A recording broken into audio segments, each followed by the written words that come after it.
Welcome to Kenton Teaches. Enjoy the video. In this video, I will explain how to open your Ford Flex key fob. First, gather your tools.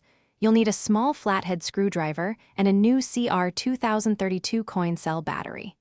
Next, find the small notch or slot on the side of your key fob.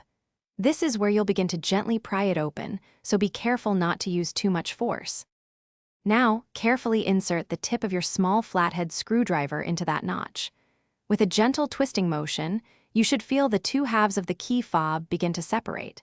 It's important to apply steady, light pressure here to avoid damaging the plastic casing or internal components. The goal is to slowly unclip the two sections.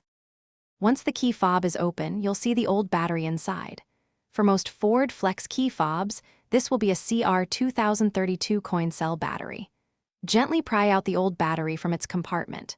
Now, take your new CR 2032 battery and insert it with the positive side, usually marked with a plus sign, facing upwards. Ensure it sits securely in its holder. With the new battery in place, carefully align the two halves of your key fob.